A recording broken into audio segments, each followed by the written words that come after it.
મહેસાણાના હિંગળાજપુરામાં ઓએનજીસીની પાઇપલાઇનમાં ભંગાણ સર્જાયું। પાઇપલાઇનમાં ભંગાણથી ખેતરમાં ઓઇલ ફરી વળ્યું। ખેતરમાં ઓઇલ ભરાઈ જતા ખેડૂતોનો પાક બરબાદ થયો છે। ભારે જહેમતે ઉગાડેલો પાક નિષ્ફળ ગયો છે। ખેડૂતો ભારે નુકસાન ભોગવવા માટે મજબૂર બન્યા। ઓએનજીસીની કામગીરી સામે ખેડૂતોમાં ભારે રોષ છે। નુકસાનનું વળતર આપવા હાલ તો ખેડૂતો દ્વારા માંગ કરવામાં આવી રહી છે।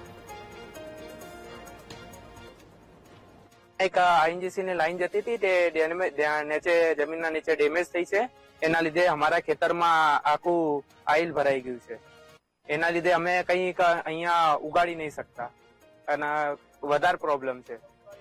ઉગાડેલું હતું એ અત્યારે બધું પતી ગયું છે। આપ જોઈ શકો છો એમાં જંગલી ઘાસ પણ એ નથી ઉગતું એવી સિચ્યુએશન બની ગઈ છે। સમસ્યા તો આ રહી એ તેલની જ છે સમસ્યા, બીજું કોઈના ઓઇલ નીકળે વારે ઘડીએ એટલે જમીનો તો ખેડૂતોની બાતલ જ જાય, કંઈ પાકતું નથી। હવે ઓના પર તો બધું ખેડૂતોને ખાવા પીવાનું વ્યવહારકાર બધું કરવાનું હોય એટલે એ તો થઈ શકે નહીં, ઉત્પન્ન થાય નહીં, કોઈ વાવેતર વવાય નહીં, કોઈ પાકે નહીં તો કરવાનું શું? નુકસાન તો ઘણું કરોડો રૂપિયાનું નુકસાન થાય।